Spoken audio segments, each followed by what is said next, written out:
The stars looked different from this far out. Captain Sarah Chen stood on the bridge of the exploration ship Pathfinder, watching the endless darkness of space through the view screen. Her crew of 43 had been traveling for 6 months, mapping unknown systems at the edge of what humans called the frontier. "Captain, we're picking up something on long-range sensors," Lieutenant Marcus Webb called from his station. His voice carried a note of excitement that made everyone on the bridge look up. Sarah moved to his console and studied the readings. "A ship, a big one, and it was moving toward them at incredible speed. How big?" she asked. "3 times our size, maybe more," Marcus replied. He tapped a few buttons and frowned. "Captain, that's not human technology. The energy signature is completely different from anything in our database." Sarah felt her heart beat faster. For 50 years, humanity had been searching for alien life. They had found dead worlds, ancient ruins, and mysterious signals, but never a living alien civilization. "Never a ship like this. All hands to stations," she ordered. Her voice stayed calm even though her mind was racing. "Charge defensive systems. Don't aim weapons at them, but be ready.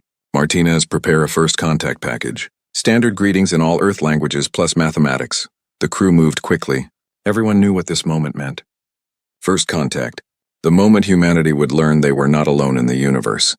The alien ship dropped out of faster-than-light travel right in front of them. It was huge, covered in dark metal that seemed to drink in the starlight.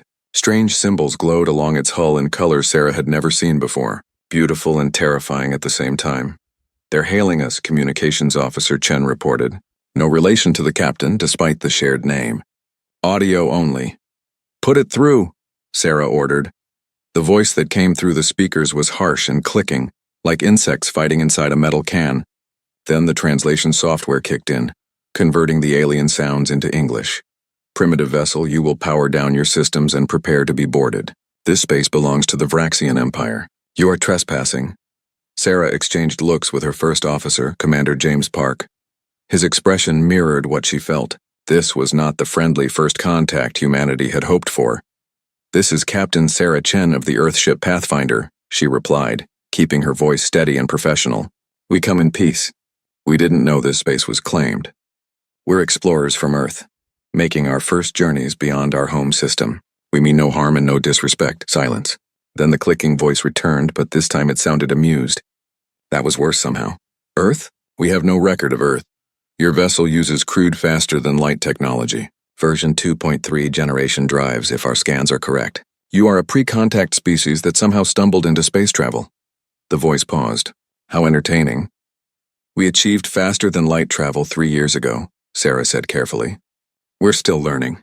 If we've entered your territory by mistake, we apologize. We'll leave immediately." "You misunderstand your situation, human," the alien voice said. The clicking sounds now seemed like laughter. "The Vraxian Empire owns this entire sector. You do not leave until we grant permission. You will shut down your weapons, open your airlocks, and allow our boarding party to educate you on proper protocols. All species must learn their place in our empire." James leaned close to Sarah and whispered, "Captain, their weapons are charging. Multiple targeting locks on our ship." Sarah's jaw tightened. First contact, humanity's first meeting with aliens, and they were bullies. "We will not be boarded," Sarah said clearly. "We're willing to communicate. We're willing to learn, but we will not surrender our ship to you. We've done nothing wrong." "Your defiance is noted," the Vraxian voice replied, cold now. "Perhaps you need a demonstration of why all species submit to our empire." "Captain, they're firing," Marcus shouted. The ship rocked. Alarms screamed through every corridor. The lights flickered as power systems struggled to compensate. "Damage report," Sarah called out, gripping the command chair as another impact shook the deck. "Direct hit to the medical bay," James reported, his face pale as he read the casualty list scrolling across his screen. "Section 7 is venting atmosphere. Emergency bulkhead sealing." "Captain!" His voice broke. 17 dead. Medical staff and 3 patients who were in surgery. 17 people. 17 of her crew. Dead in seconds because these aliens wanted to teach them a lesson. Sarah looked at the alien ship on the view screen. Rage burned in her chest, hot and fierce. But she was still a captain. Still responsible for the 26 people still alive on her ship. "Seal all sections. Emergency power to engines," she ordered. "Plot a jump back to Earth space. Maximum speed." "They're hailing again," Communications reported. "Put it through." "That was a warning, human. The next shot will destroy your engines. Submit now, or we will take your ship as salvage and your crew as prisoners." Sarah made a decision, the kind of decision that would either save her crew or doom them all. Lieutenant Webb, open a direct channel. Full power. I want Earth to hear this. Channel open, Captain. Sarah stood straight, looking directly at the view screen and the Vraxian ship beyond it. This is Captain Sarah Chen of the Pathfinder to Earth Command. We have made first contact with an alien species called the Vraxian Empire. They fired on us without provocation. They killed 17 of my crew. They demand our surrender. She paused, making sure every word was clear. Earth Command, these aliens think we're weak. They think we'll bow down because they have bigger ships. They're wrong. Captain, they're charging weapons again, Marcus warned. Sarah ignored him. She kept her eyes on the screen and continued her message.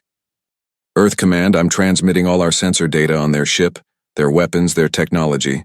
Study it, learn from it, because we're not going to submit. She took a breath. To the Vraxian Empire I say this. You just made a terrible mistake. You killed 17 human beings who came in peace. You attacked explorers who meant you no harm. Humans don't forget. Humans don't forgive. We'll be back. And when we come back, you'll learn that humanity doesn't bow to anyone. Foolish primitive, the Vraxian voice hissed. Your species will be crushed beneath our empire. You will serve or you will die. Jump drive charged, Marcus reported. Do it, Sarah ordered. Get us home. The Pathfinder tore open a hole in space and disappeared, leaving the Vraxian ship alone in the darkness. Inside the alien vessel, Contact Officer Zeth Rain clicked his mandibles in satisfaction. He dictated his report to the ship's computer with casual disinterest. Encountered primitive species designation, human from planet Earth. Species achieved basic. FTL travel through apparent accidental discovery. Crude technology at least 50 years behind standard Empire requirements. Species shows defiance typical of primitives who don't understand their position in the galactic order. Recommended action. Subjugation force of standard size. 500 ships should be more than sufficient. This species will be absorbed into the Empire within one solar cycle. He closed the report and forgot about the humans. They were one more primitive species in a galaxy full of them. The Vraxian Empire had conquered thousands of worlds. Earth would be no different. Zeth Rain had no way of knowing how wrong he was. On Earth, in a bunker deep beneath the Rocky Mountains, Admiral Richard Torres received Captain Chen's transmission. He listened to her words. He reviewed the sensor data. He saw the footage of the Pathfinder's medical bay exploding. 17 good people dying in fire and vacuum. Then he picked up his phone and made a call he had hoped he would never need to make.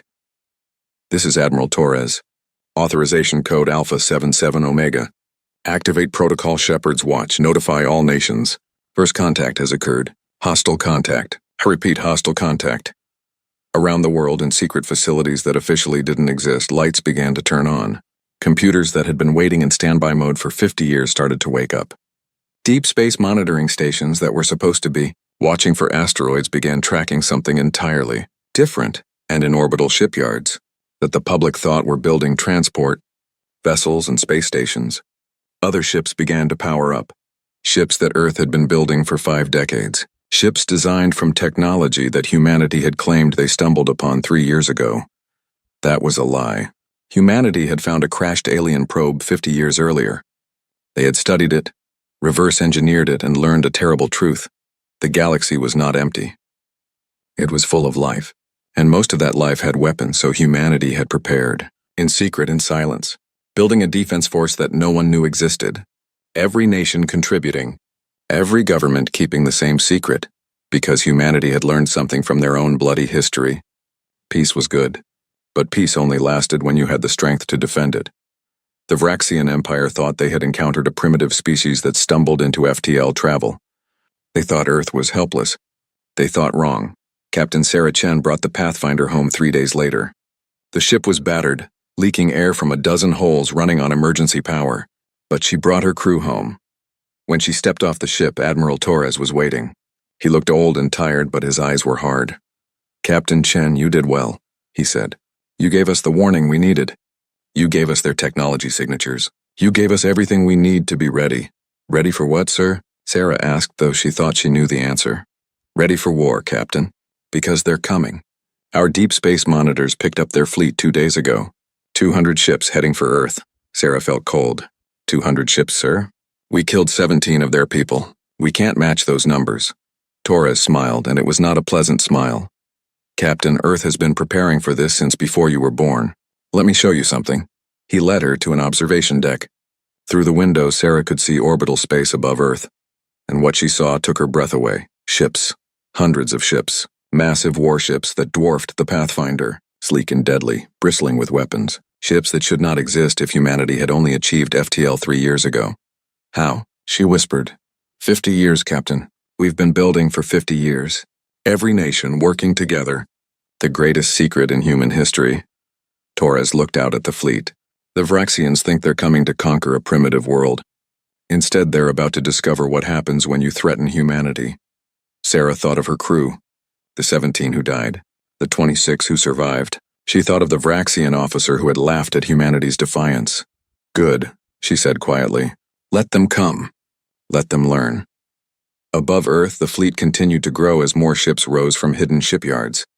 The Vraxian Empire was coming to teach humanity a lesson, but humanity was ready to teach them one instead. Fleet Admiral Korvac studied the holographic display with 4 of his 6 eyes. The primitive planet called Earth rotated slowly before him, looking blue and green and completely defenseless. Behind him, 200 Vraxian warships waited in formation, enough firepower to crack a planet's crust. This seems excessive, Junior Intelligence Officer Thrix commented. She was young, her carapace still showing the bright colors of youth. 200 warships for one primitive world. The report says they only achieved FTL travel 3 years ago. Korvax clicked his mandibles in what passed for a Vraxian laugh. You've never done subjugation duty before, have you, Thrix? No, sir. This is my first assignment. Then let me educate you. Korvax pulled up the intelligence file on humanity. These primitives are perfect examples of why we send overwhelming force even to weak worlds. Look at their political structure. The hologram shifted to show Earth's surface divided into different colored sections. Hundreds of them. They're fragmented, Korvax continued. Over 200 separate nations. They fight each other constantly. Wars, territorial disputes, trade conflicts. They can't even unite their own species, let alone stand against the Empire. But fractured species are dangerous because they're unpredictable. Send too few ships and they might get lucky. Send overwhelming force and they surrender immediately. Thrix studied the data. It says here they have nuclear weapons. Primitive atomic fission devices, exactly. Dangerous enough to their own kind, harmless to our shields. But desperate primitives do desperate things. 200 ships ensures they never get desperate. They see us, they realize resistance is futile, they submit. Clean and simple. Korvax dismissed the hologram. We'll be done here in a week. Standard subjugation protocols. Destroy their military satellites, demonstrate our firepower on an uninhabited moon, and watch them beg to join the Empire. What about the ship that escaped? The Pathfinder? Korvax waved a manipulator dismissively. Contact Officer Zeth Rain was too gentle. He only fired a warning shot. The humans interpreted this as a grave insult and fled home to hide. Typical primitive behavior. When they see our full fleet, they'll understand the reality of their situation. Sir, the fleet is ready to jump, the navigation officer reported. Excellent. Plot course directly to Earth orbit. Let's make this quick and get back to civilized space. I have tickets to the Vex Opera next week that I don't want to miss. The 200 Vraxian warships tore holes in space and disappeared, leaving the empty space behind them silent and still. They had no idea they were being watched. Deep beneath the surface of Earth's moon, in a facility that didn't appear on any map, sensor arrays tracked the Vraxian fleet's approach. The data flowed instantly to Earth Command, where Admiral Torres stood before a massive tactical display. 200 ships confirmed, the tracking officer reported. Arrival in Earth orbit estimated in 6 hours. Size comparison to our vessels? Torres asked. Their capital ships are approximately 70% the size of our dreadnoughts. Smaller craft range from destroyer to cruiser class by our standards. Total tonnage favors them by about 15%. Torres nodded slowly. 50 years of preparation came down to this moment. 50 years of every nation on Earth working together on the greatest secret in human history. 50 years of building ships in hidden orbital yards, training crews in simulators that officially didn't exist, developing weapons that were supposed to be impossible. All based on one crashed alien probe and the terrifying knowledge it brought. Humanity was not alone, and the galaxy was full of predators. What's the status of the fleet? Torres asked. All 500 ships are in position, sir, holding in stealth orbit on the far side of the moon. Crews are at battle stations. Weapons are charged. Point defense grids are online. Fleet Admiral Chen is ready for your signal. Torres allowed himself a small smile. Captain Sarah Chen had been promoted after bringing the Pathfinder home. Now she commanded Earth's entire defense fleet. Her brother had died on the Pathfinder. 17 others had died. The Vraxians were about to learn that humans remembered their dead. "Sir, we're receiving multiple communications from the surface," the communications officer reported. "Every news network on Earth is reporting strange activity. They've noticed our ships moving into position. They're asking questions. Lift the veil," Torres ordered. "After 50 years, it's time the people of Earth knew the truth. Broadcast on all channels. Let everyone know what we've been preparing for." Around the world, television programs were interrupted. Internet streams cut to emergency broadcasts. Phone screens lit up with priority notifications, and the same message appeared everywhere in every language. "Citizens of Earth, this is Admiral Richard Torres of United Earth Command. For 50 years, your governments have kept a secret. We are not alone in the universe. 50 years ago, we found evidence of alien life. Evidence that showed us the galaxy was dangerous. So we prepared, every nation working together, building ships, training soldiers, creating defenses. Today that preparation will be tested. An alien empire called the Vraxians is approaching Earth. They destroyed one of our ships. They killed 17 of our people. They believe we are primitives who will surrender without a fight. They are wrong. Today humanity stands together. Today we show the galaxy that Earth bows to no one." The broadcast ended. For a moment the world was silent. Then every city on Earth erupted in noise. Fear, anger, confusion, pride, all mixed together. But beneath it all something else emerged. Something the Vraxians had not counted on. Unity. The fractured nations of Earth, always arguing, always fighting, suddenly remembered they were all human, all from the same world, all threatened by the same enemy. In New York, millions of people poured into Times Square, chanting support for the fleet. In Tokyo, prayers were offered at shrines for the crews. In Mumbai, in Lagos, in Sao Paulo, in Moscow, in Sydney, the story was the same. Humanity was scared. But humanity was also angry, and humanity was done being afraid. Admiral Torres watched the global response on a dozen screens. He saw the fear, but he also saw something the Vraxians would never understand. He saw a species that had climbed to the top of their world's food chain by refusing to give up, by being too stubborn to know when they were beaten. "Sir, the Vraxian fleet is entering the solar system," the tracking officer announced. "They're not using stealth. They want us to see them coming." "Of course they do," Torres said quietly. "They want us to be terrified. They want us to surrender before the first shot is fired. Standard Imperial intimidation tactics. But they made one mistake." "What's that, sir?" "They assumed our fear would make us weak. They don't understand that sometimes fear makes humans dangerous."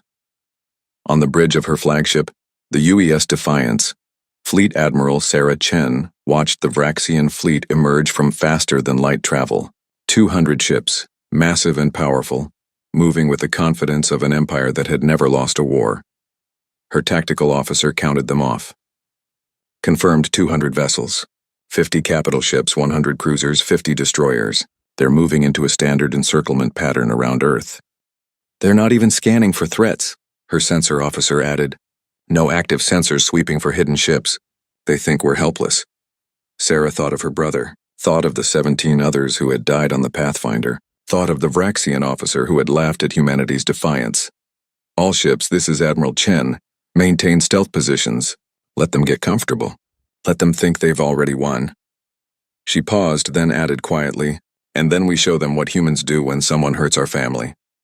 500 human warships hung in the darkness behind Earth's moon, invisible to Vraxian sensors. Ships that had been built with technology reverse-engineered from that crashed probe 50 years ago. But humanity had not just copied alien technology. They had improved it, made it better, made it deadlier, because humans were very good at making weapons. 5,000 years of constant warfare had taught them that. Fleet Admiral Korvax watched Earth grow larger on his view screen. Such a small world. So insignificant, and yet the humans had made him bring 200 ships. Waste of resources, but orders were orders. "Sir, we're in position," his navigation officer reported. "Orbital encirclement complete. The planet is surrounded. Any sign of military resistance?" "Negative, sir. We're detecting their primitive satellites, communications networks, space stations that appear to be civilian research facilities, but no warships. No defense platforms, nothing." Korvax clicked his mandibles in satisfaction. "As expected. Open a channel to the planet. Let's get this over with." "Channel open, sir." Korvax straightened in his command chair and activated the communication system. His voice would be broadcast to every corner of the planet below. Humans of Earth. I am Fleet Admiral Korvax of the Vraxian Imperial Navy. Your ship, the Pathfinder, trespassed in Imperial space. You showed defiance when you should have shown respect. For this insult, we have come to teach you the price of defying the Empire. He paused for effect. You see our fleet. 200 warships surround your world. You have no defense, no escape. Your choice is simple. Submit to the Empire and be allowed to live as a subject species or resist and be destroyed. You have 1 hour to surrender. If you resist, we will demonstrate our power by destroying your moon. Then we will destroy your cities until you beg for mercy. He closed the channel and settled back in his chair. Mark the time, 1 hour. Then we start with their moon. A few megatons of kinetic bombardment should make the point clear. On Earth, billions of people heard Korvax's ultimatum. Some panicked. Some prayed. Some simply waited to see what would happen. But in the command centers, in the military bases, in the ships orbiting behind the moon, humanity did not panic. Humanity prepared. Admiral Torres stood before the global communication system. Every leader of every nation on Earth was connected to this call. Presidents, prime ministers, kings, chancellors, all of them waiting for his words. The Vraxians have given us 1 hour, Torres said calmly. They think we'll use that hour to debate, to argue among ourselves about whether to fight or surrender. They think we're too fractured to make a decision. They're wrong. I need to know, are we united? Do we stand together? One by one, the leaders answered. The President of the United States, the Premier of China, the Chancellor of Germany, the Prime Minister of India. Dozens of voices speaking different languages but all saying the same thing. We stand together. We fight. Earth does not surrender. Torres nodded slowly. Then it's decided. Admiral Chen, the fleet is yours. Show them what humanity is made of. Behind the moon, Fleet Admiral Sarah Chen received the authorization. She looked at her crew, saw their determination, saw their anger, saw their pride. All ships, she broadcast on the fleet channel. Prepare to decloak, launch all fighters, charge all weapons, target every single Vraxian ship simultaneously. When I give the order, we hit them with everything we have. Remember the Pathfinder. Remember our 17. Today, the galaxy learns that you don't mess with humanity. 500 human warships began to move. Their stealth systems deactivated. Their weapons powered up. Their targeting computers locked onto every Vraxian vessel in orbit. On the bridge of his flagship, Fleet Admiral Korvax was reviewing the subjugation protocol when his sensor officer suddenly screeched in alarm. Sir, contacts, multiple contacts. Ships decloaking behind the moon. What? How many ships? The sensor officer's manipulators shook as he read the data. 500 ships, sir. 500. And their power signatures. By the void, they're reading power output 3 times our capital ships. Sir, that's impossible. The intelligence report said they only achieved FTL 3 years ago. They shouldn't have this technology. Korvax stared at his display in disbelief. 500 human warships appeared on his screen, moving into formation with a precision that spoke of years of training. Not months. Not even a few years. This was a fleet that had been preparing for decades. Sir, they're achieving weapons lock. All their ships are locking onto us simultaneously.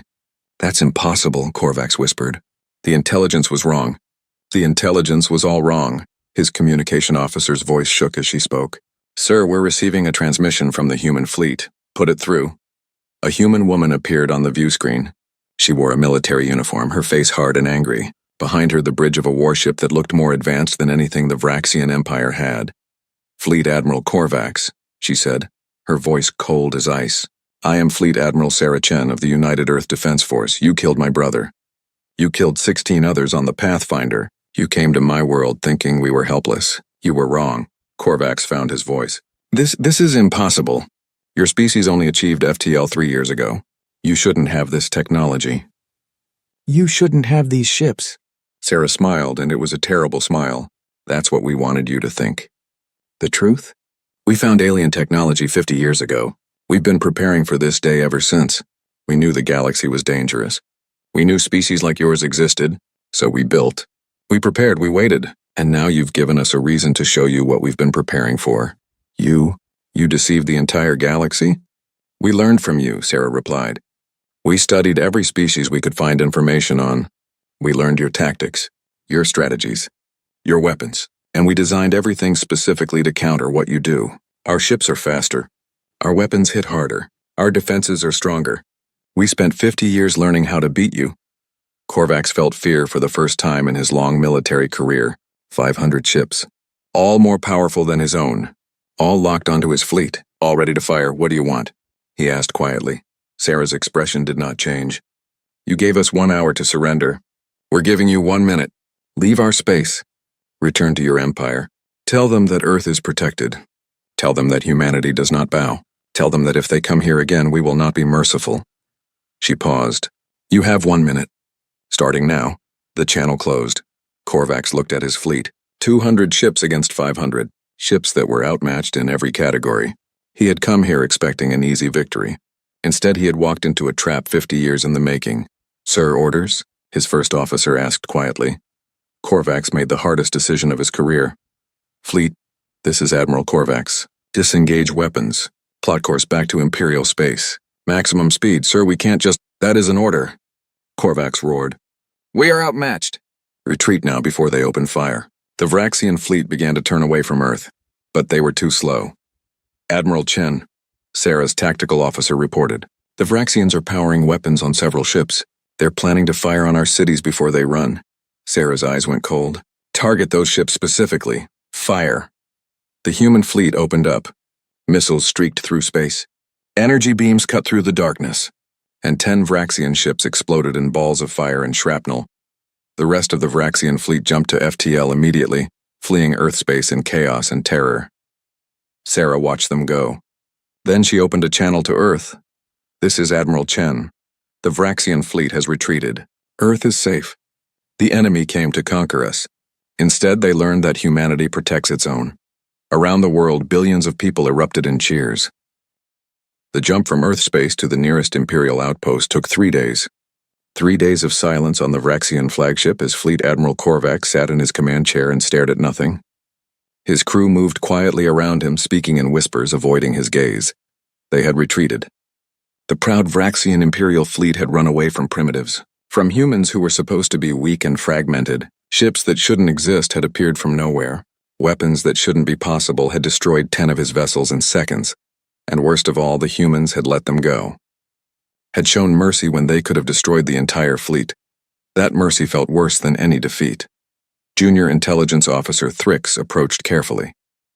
Her carapace had lost its bright colors during the journey. Now she looked as dull and gray as the older officers. Sir, we're approaching the outpost. They're requesting our sensor logs of the Earth engagement. Send them everything, Korvax said quietly. They need to know what we found.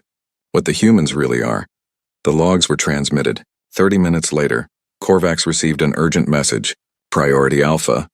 The highest level of Imperial communications.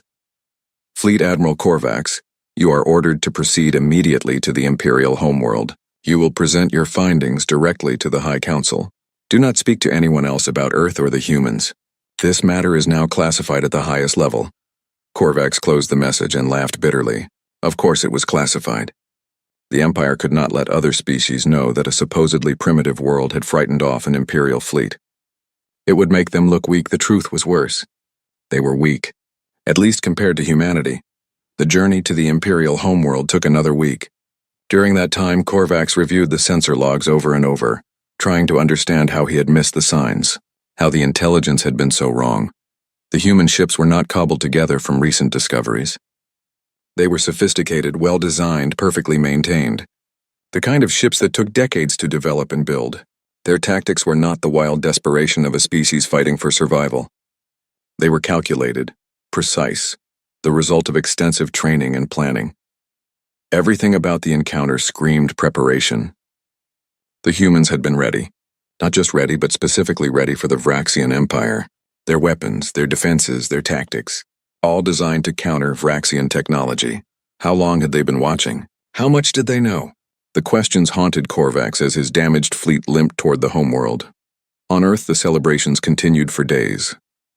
Every city on the planet was alive with people dancing in the streets, singing songs of victory, celebrating humanity's first contact with alien life and humanity's first military victory against an alien threat. But in the command centers, the mood was more cautious. Admiral Torres stood before a holographic display showing the galaxy. Red dots marked Vraxian territory. It was massive. Hundreds of systems, thousands of worlds. And Earth sat right on the edge of it all, a tiny blue dot in a sea of red. "We won the battle," Torres said to the assembled military leaders, "but we haven't won anything else. The Vraxians have thousands of ships, millions of soldiers, resources from hundreds of conquered worlds. We showed them we can fight, but we also showed them we're a threat. The question is, what will they do now?" General Liu Wei of the Chinese Space Force studied the display. "They have three options. They could leave us alone, decide we're too dangerous to fight. They could negotiate, try to establish diplomatic relations, or they could come back with overwhelming force to eliminate the threat we represent." "Which would you do?" Torres asked. "If you were them?" Liu Wei considered. "I would study us, learn everything I could, find our weaknesses. Then I would build a fleet specifically designed to counter our advantages. It's what we did to them." "So we have time," Torres said. "The question is how much time. And what do we do with it?" Fleet Admiral Sarah Chen, who had been quiet until now, spoke up. "We do what we've always done, sir. We prepare. We build more ships. We train more crews. We reach out to other species in the galaxy and find allies. And we make sure that if the Vraxians come back, we're ready for them." "Agreed," Torres said. "But there's another issue we need to address. The rest of Earth. The people deserve to know the truth. All of it. Not just about the Vraxians, but about everything we've been hiding for 50 years. Around the table, leaders nodded slowly. The secret was out. There was no going back. "Full disclosure," Torres ordered. "Release all the information about the crashed probe, the technology we developed, the fleet we built. Everything. The people of Earth need to understand what we're facing." Over the next weeks, humanity learned the truth, learned about the probe that crashed in the Pacific Ocean in 1975, learned how every nation had agreed to keep it secret and pool their resources, learned about the hidden shipyards, the secret training facilities, the weapons development programs that had consumed trillions of dollars. Some people were angry about the deception, but most understood. If the governments had announced the discovery of alien technology and the existence of potentially hostile alien species, panic would have destroyed human civilization from within. The secret had been necessary, and the secret had saved them.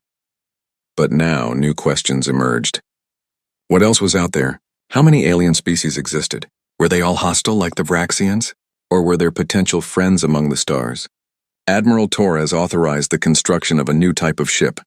Not warships, but exploration vessels. Fast, heavily armed for self-defense, but designed primarily for one purpose: making contact with other species, learning about the galaxy, finding allies. Because humanity had learned an important lesson from the Vraxian encounter. They were not ready to stand alone against an empire that controlled hundreds of worlds. They needed friends, partners, other species who might see value in an alliance with Earth. The first of these new ships, the UES Ambassador, launched 3 months after the Vraxian retreat. Its mission: map the nearby systems, make contact with any other species it found, and gather intelligence about the greater galactic community. Captain James Park, promoted after his service on the Pathfinder, commanded the Ambassador.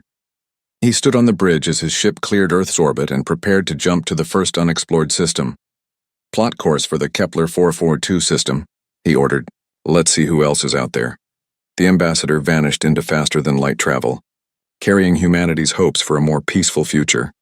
Behind them, Earth continued to prepare for war. On the Vraxian homeworld, Fleet Admiral Korvax stood before the High Council, 12 of the most powerful beings in the Empire, their ancient carapaces covered in ceremonial markings, their eyes cold and calculating. "Explain," High Counselor Vexthal commanded. His voice carried the weight of 1,000 years of imperial authority. "Explain how you lost 10 ships to a primitive species. Explain how you retreated from a world that our intelligence indicated was fractured and weak." Korvax kept his head high. He would not show weakness even in failure. "The intelligence was wrong, High Counselor. Completely wrong. The humans are not primitive. They are not fractured. They have been preparing for contact with our empire for at least 50 years. "Impossible," another counselor said. "Our scouts reported they only achieved FTL travel 3 years ago." "That was a deception," Korvax replied.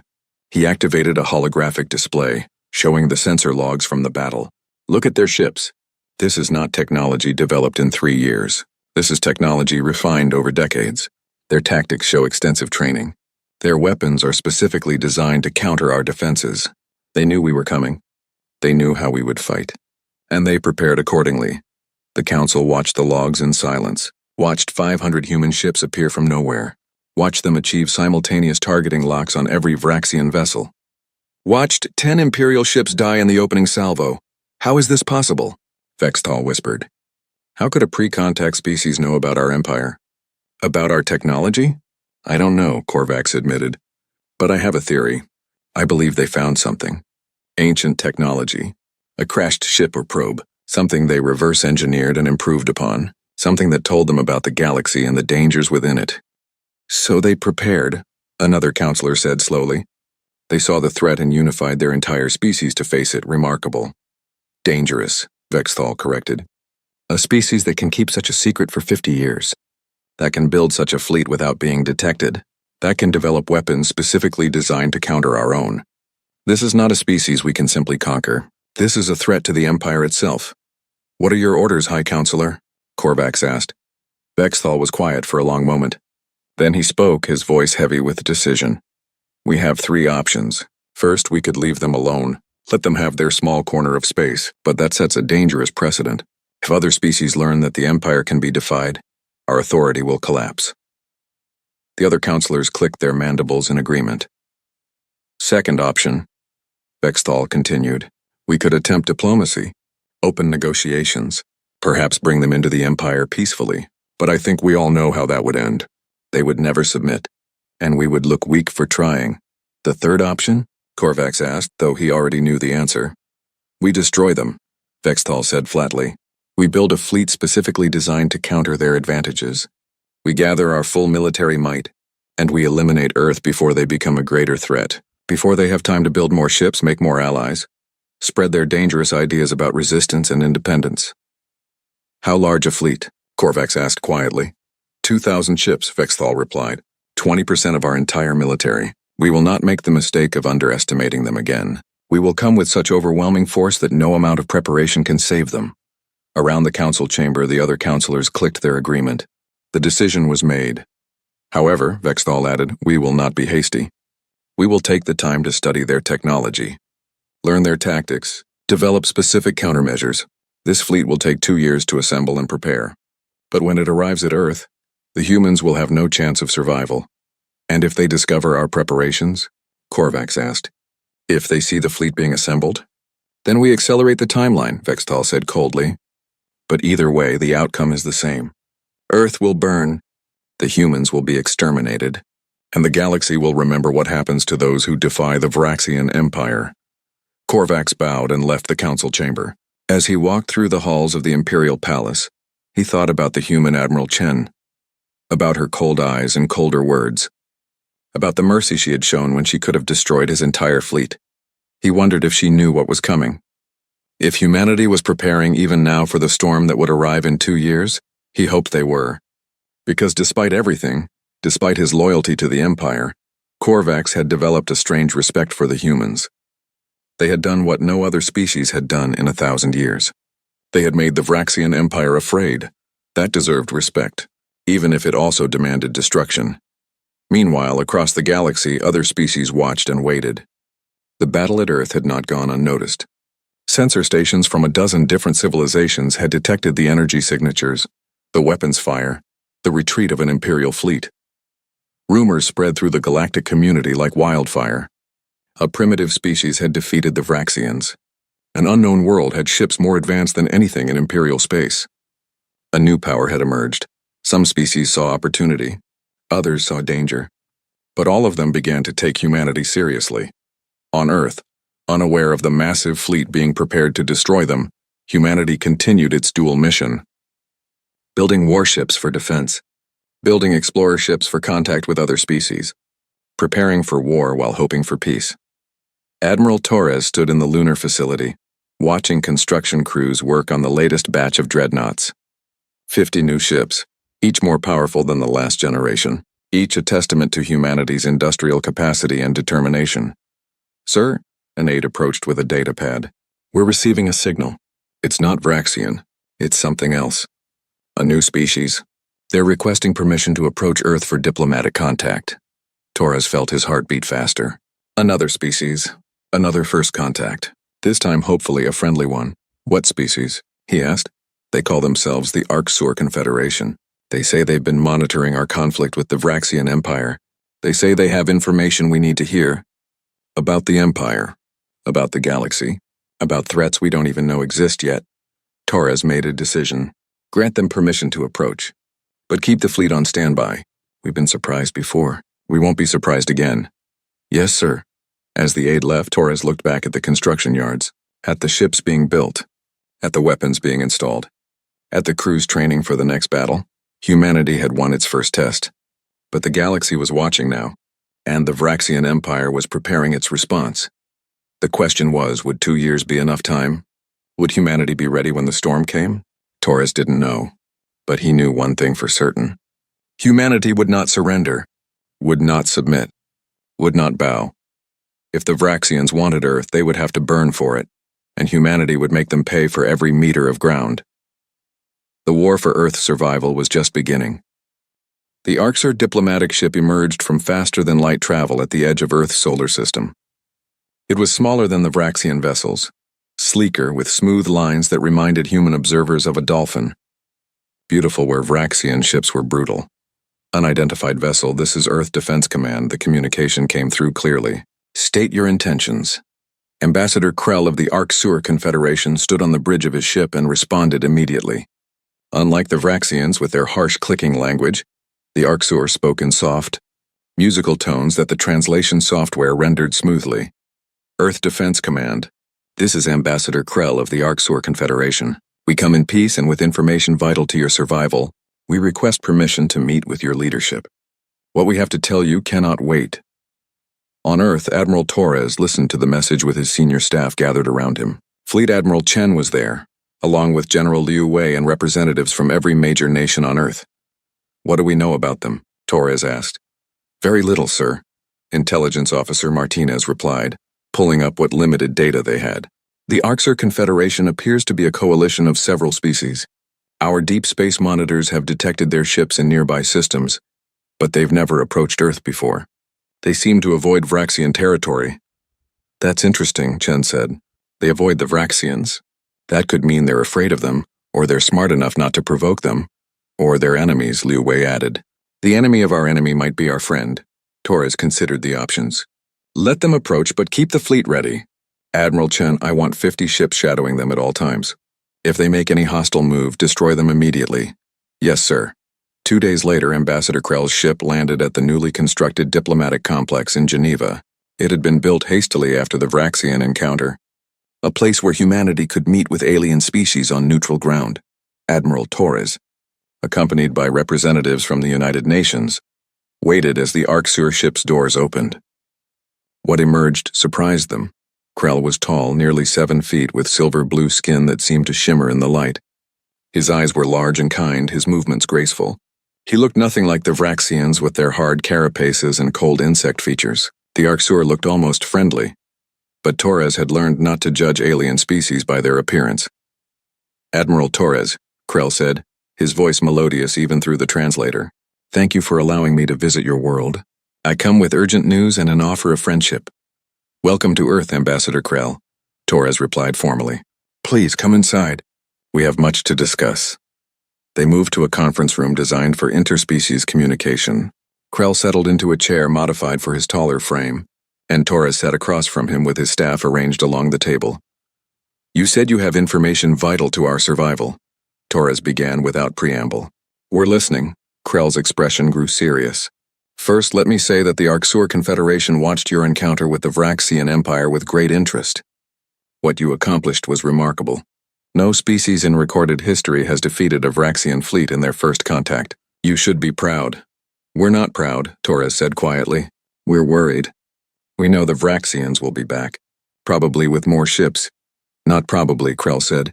Certainly. And not just more ships. Much more ships. Admiral, the Vraxian High Council is assembling an armada specifically designed to destroy Earth. 2,000 warships. The largest military operation the Empire has launched in a century. The room went silent. 2,000 ships. 10 times what they had faced before. How do you know this? Chen asked sharply. Because we have spies inside the Empire, Krell replied calmly. The Arxer Confederation has been at war with the Vraxian Empire for 300 years. A cold war mostly, small skirmishes, border disputes, but a war nonetheless. We watch them constantly, and we know about their plans for Earth. 300 years of war, Liu Wei said slowly. Yet you still exist. You haven't been conquered. Because we're careful, Krell explained. We never give them a reason to commit their full forces against us. We defend our territory, but we don't threaten their core worlds. We survive by being too troublesome to fully conquer, but not threatening enough to require extermination. That's not the life we want for humanity, Torres said firmly. I know, Krell replied, and you won't have to live that way, because you have something we don't have, something that could change the balance of power in this galaxy. What's that? Your technology, Krell said simply. Your ships are more advanced than anything the Arxer Confederation has, more advanced than anything the Vraxian Empire has, and you developed it all in 50 years. That's unprecedented. With your technology and our knowledge of the Empire, we could form an alliance that would make the Vraxians think twice about attacking either of us. Torres leaned back in his chair. An alliance? It made sense. But it also came with risks. What exactly are you proposing, Ambassador? Krell pulled up a holographic display. It showed the galaxy, with various regions marked in different colors. Red for Vraxian territory, blue for Arxer space, and a tiny green dot for Earth. The Arxer Confederation has 37 member species across 42 systems. We have resources, industrial capacity, and 300 years of experience fighting the Vraxians. What we lack is advanced military technology. Your weapons, your ships, your tactics. They're superior to ours. You want us to share our technology, Chen said. In exchange for full membership in the Confederation, Krell confirmed. You would gain allies, trading partners, and access to resources from dozens of worlds. You would gain intelligence about the Empire and the other species in the galaxy. And most importantly, you would gain safety in numbers. The Empire won't attack Earth if it means going to war with the entire Confederation. Or they'll attack all of us at once, Torres countered. Perhaps, Krell admitted. But that would require committing nearly their entire military. It would leave their core systems vulnerable. It's a risk they won't take lightly. He paused. Admiral, I'm not going to lie to you. This alliance carries risks, but the alternative is facing 2,000 Vraxian warships alone. Can Earth survive that? Torres looked at his staff, saw the concern on their faces. 2,000 ships was beyond anything they had prepared for. They had 500 ships now, with construction underway for 200 more. But 700 ships against 2,000? The numbers didn't work. We need to discuss this among ourselves, Torres said. How much time do we have before the Vraxian armada arrives? Based on our intelligence, they'll need 2 years to assemble and prepare the fleet. Maybe less if they accelerate the timeline. But I should tell you something else, Admiral. The Empire isn't your only concern. What do you mean? Krell's expression grew darker. The galaxy is not a friendly place. The Vraxian Empire is the largest and most aggressive species, but they're not the only predators. There are others. Species that enslave entire worlds. Species that destroy civilizations for sport. Species that see humans as nothing more than resources to be harvested. He looked directly at Torres. Your ships made a lot of noise when they fought the Vraxians. Every major species in this region of space knows about Earth now. Some will want to be your friends. Others will want to conquer you. And a few will want to study you to find out how you develop such advanced technology so quickly. So we're targets, Torres said flatly. You've always been targets, Krell replied. You just didn't know it. The only question is whether you face these threats alone or with allies at your side. Torres stood and walked to the window, looking out at the Geneva skyline. Millions of people going about their lives unaware of the dangers lurking in the stars, unaware that their world had become a target for multiple alien species. I need to consult with Earth's leadership, Torres said finally. This decision affects all of humanity. We'll give you an answer within 48 hours. I understand, Krell said, standing as well. But Admiral, let me give you one more piece of advice. The galaxy respects strength. Your victory against the Vraxians has earned you respect. But respect without allies is just another form of isolation. Don't let pride prevent you from accepting help when it's offered. After Krell left, Torres called an emergency meeting of the World Council. Every nation's leader appeared on holographic displays, filling the conference room with images from around the globe. You've all heard Ambassador Krell's proposal, Torres began. We need to make a decision. Do we join the Arksur Confederation or do we stand alone? The debate that followed was intense. Some leaders favored the alliance, seeing it as Earth's best chance for survival. Others were suspicious, worried that the Arksur would exploit humanity or steal their technology.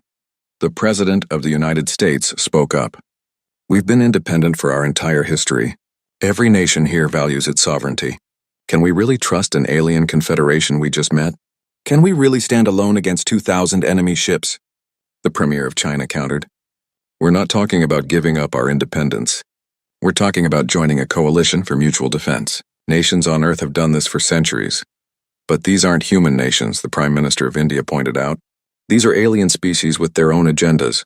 How do we know the Arksur won't use us as cannon fodder against the Vraxians? General Liu Wei spoke up.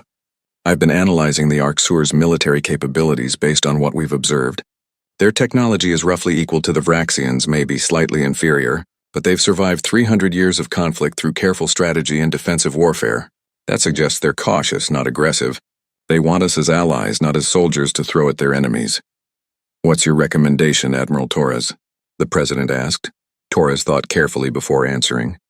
He thought about the 17 people who died on the Pathfinder, about the 10 Vraxian ships they had destroyed in retaliation, about the 2,000 ships that would come seeking revenge, about the other species in the galaxy watching and waiting. My recommendation is that we accept the alliance, Torres said firmly, but with conditions. We share our technology gradually, not all at once. We maintain control of our own military forces. We have equal voting rights in Confederation decisions, and we make it clear that Earth's sovereignty is non-negotiable. And if the Arksur don't accept our conditions, the Chancellor of Germany asked, then we negotiate until they do, Torres replied. Or we prepare to face the Vraxian armada alone. But I believe the Arksur need us as much as we need them. Our technology could tip the balance in their centuries-long conflict. They'll accept our terms, the vote was called. One by one, the world's leaders cast their votes. It wasn't unanimous, but it was decisive. Earth would join the Arksur Confederation on humanity's terms. 2 days later, Ambassador Krell returned to the diplomatic complex. Torres presented him with Earth's conditions for joining the Confederation. Krell read through them carefully, then smiled. These terms are acceptable, he said. In fact, they're very similar to the terms other species negotiated when they joined. The Confederation believes in the sovereignty of its members. We're not an empire. We're an alliance of equals. Then we have an agreement, Torres said, extending his hand. After a moment's hesitation, Krell reached out and shook it. The first human Arksur handshake in history. Welcome to the Confederation, Admiral Torres. Together we'll show the Vraxian Empire that their age of unopposed conquest is over. Over the following months, Earth's integration into the Arksur Confederation began.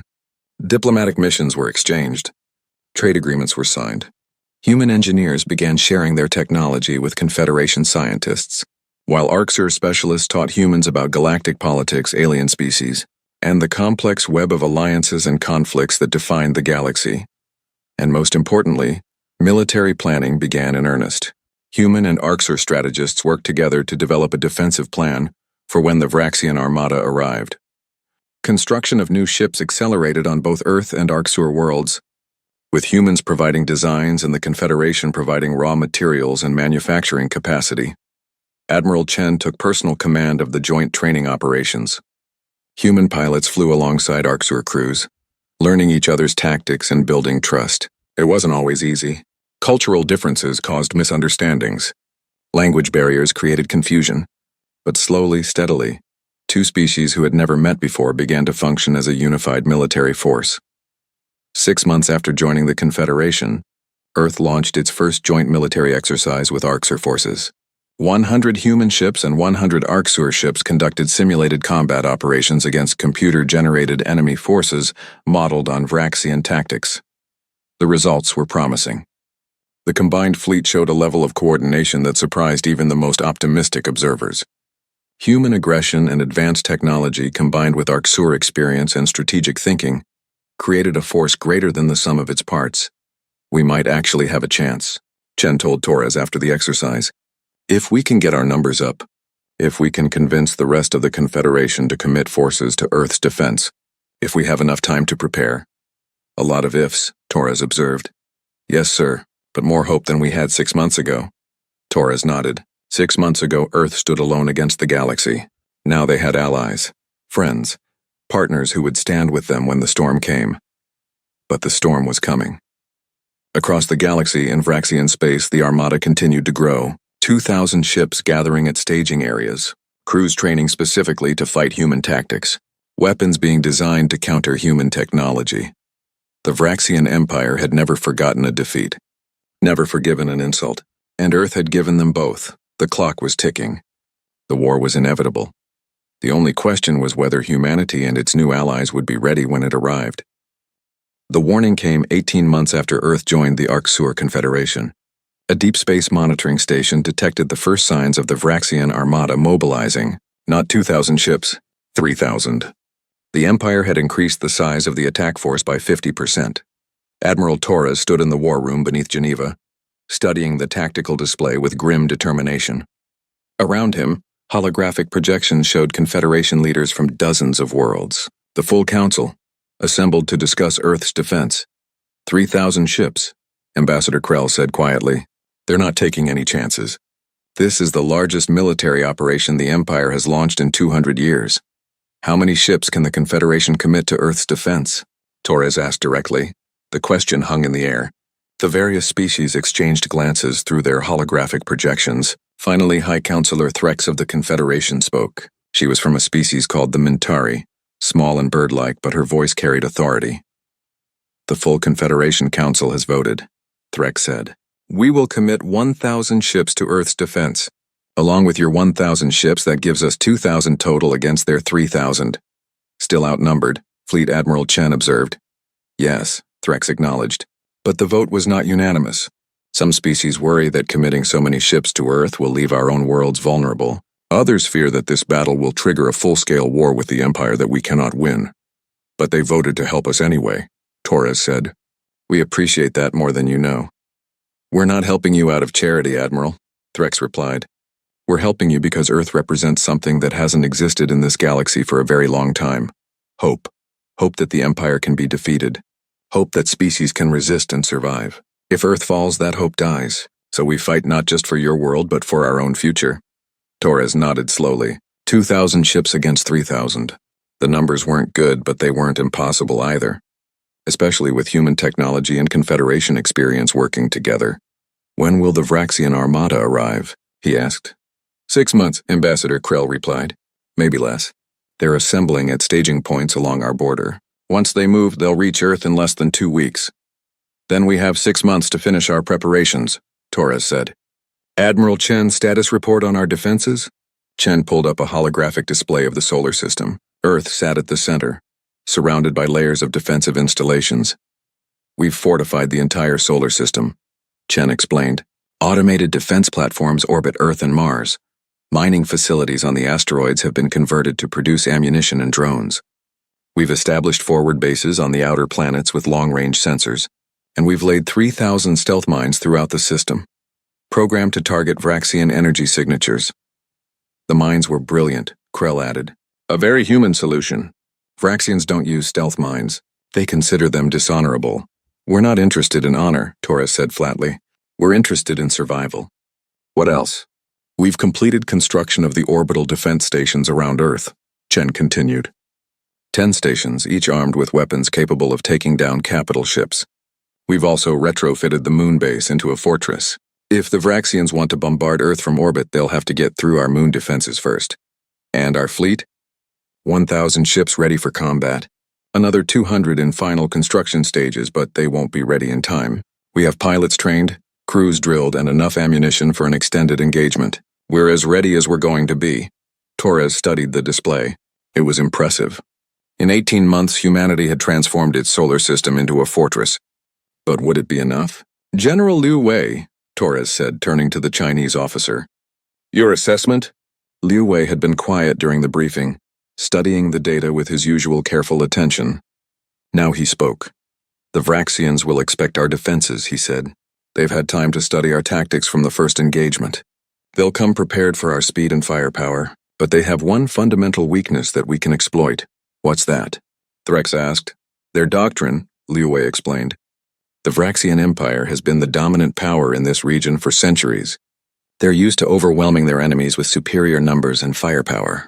They expect their opponents to defend, to fortify, to try to hold their ground. That's what we've been doing.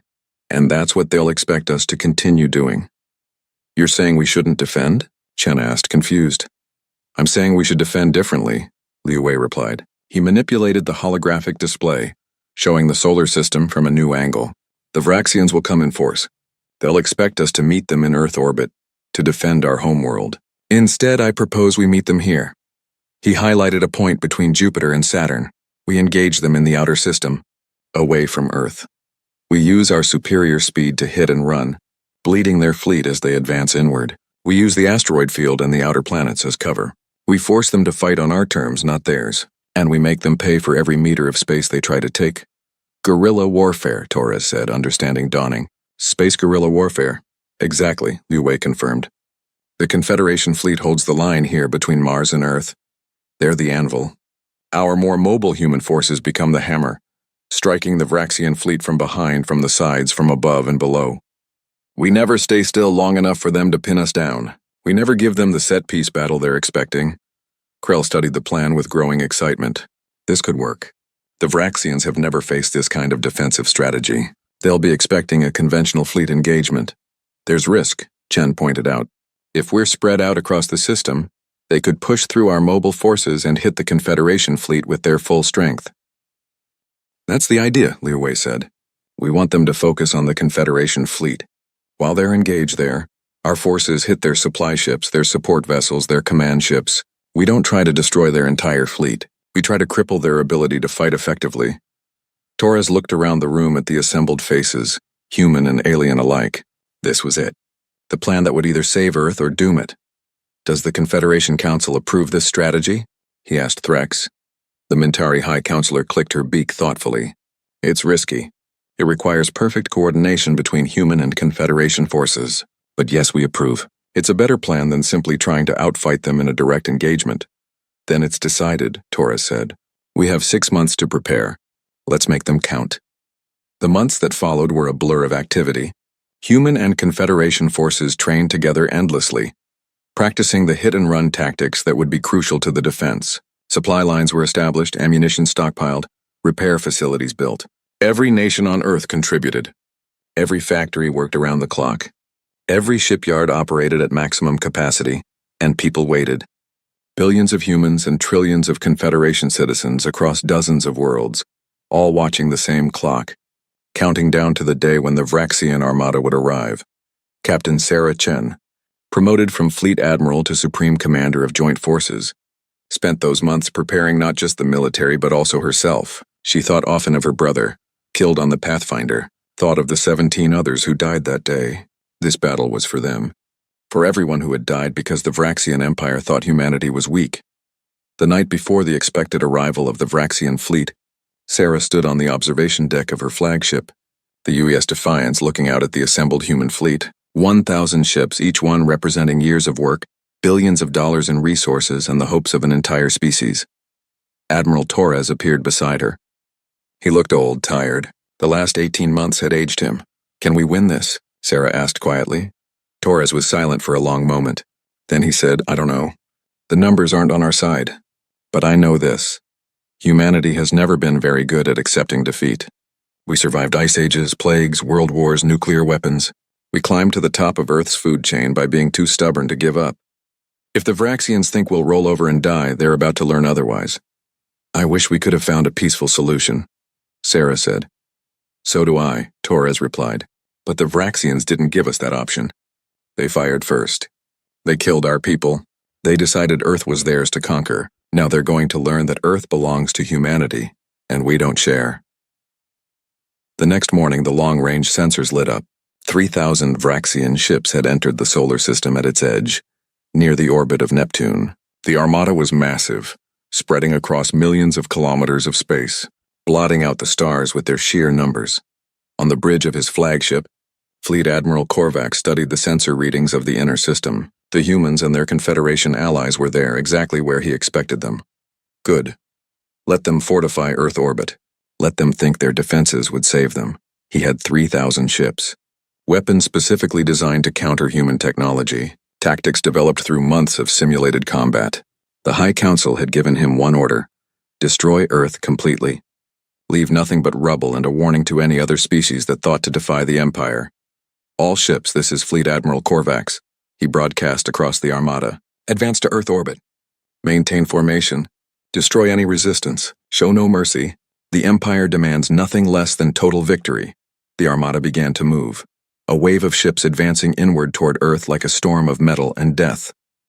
They passed Neptune without incident, passed Uranus, reached the orbit of Saturn, and that's when the first mine exploded. It was a small explosion, insignificant against the size of the Armada.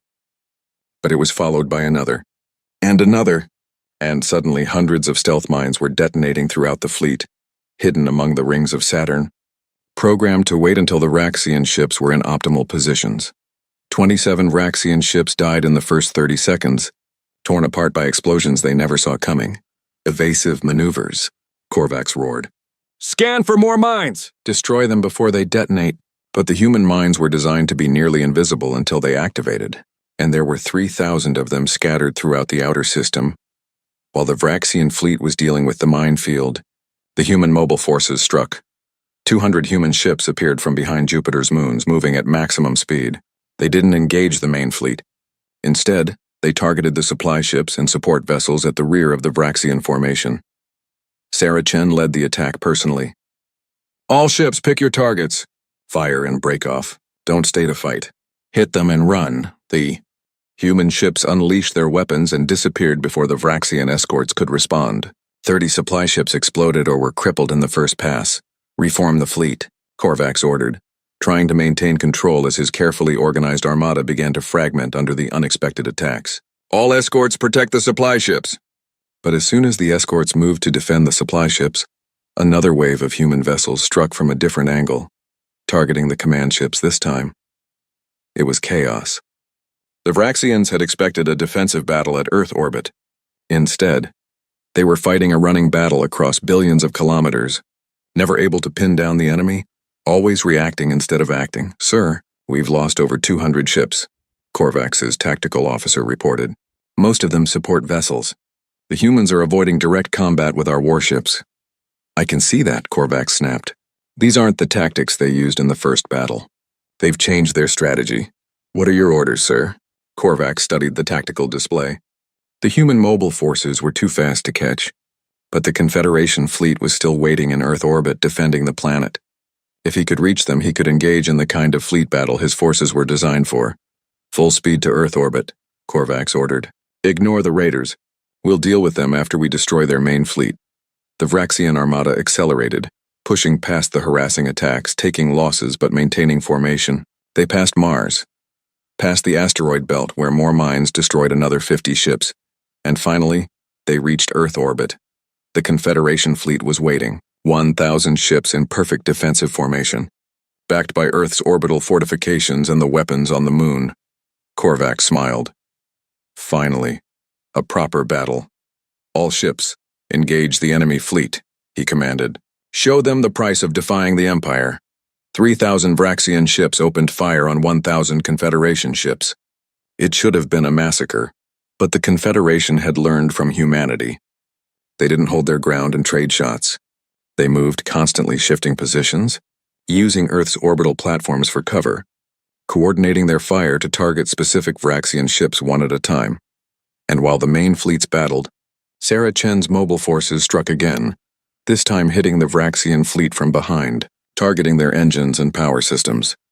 The battle raged for 6 hours. Space lit up with weapons fire and explosions. Ships died on both sides. The Vraxians pushed forward with their superior numbers, but they bled for every meter of space. Korvax watched his fleet take losses he had never imagined, not from overwhelming firepower, but from coordinated tactics and unorthodox strategies. The humans and their allies weren't fighting the way the Empire expected. They were fighting like desperate predators, all teeth and claws and refusal to die. After 6 hours, Korvax made the hardest decision of his life. All ships, this is Fleet Admiral Korvax. Break off engagement. Retreat to the outer system and regroup. His officers stared at him in shock. Sir, we still outnumber them. We've lost 800 ships, Korvax said flatly. Over a quarter of our fleet. And we haven't even reached Earth's surface. If we continue this assault, we'll lose half our ships taking the planet. That's unacceptable. We retreat, regroup, and plan a better strategy. The Vraxian armada began to withdraw, limping away from Earth orbit. Sarah Chen watched them go and opened a channel to the entire fleet, human and Confederation alike. All ships cease fire. Let them go. We've won. Cheers erupted across every human ship. They had done it. Against 3,000 enemy vessels, they had forced the Vraxian Empire to retreat. On Earth, billions of people watched the sky and celebrated. Humanity had faced its greatest test and survived, but Sarah didn't celebrate. She looked at the casualty reports. 230 Confederation ships destroyed, 3,000 crew members dead. It was a victory, but an expensive one, and the Vraxians would be back. They always came back. Admiral Torres appeared on her communication screen, his face grave despite the victory. Well done, Supreme Commander. You saved Earth. For now, Sarah replied. They'll regroup and return. Probably with even more ships next time. Let them, Torres said. And for the first time in months, he smiled. Because next time we'll be even more ready. And the time after that, and the time after that. The Vraxian Empire just learned that humanity doesn't give up. That lesson is going to cost them dearly. Across the galaxy, dozens of species received reports of the battle. The Vraxian Empire, the greatest military power in known space, had been defeated twice by the same primitive species. The implications were staggering. The balance of power was shifting. And Earth, the small blue world that no one had heard of 2 years ago, was at the center of that shift. The galaxy would never be the same.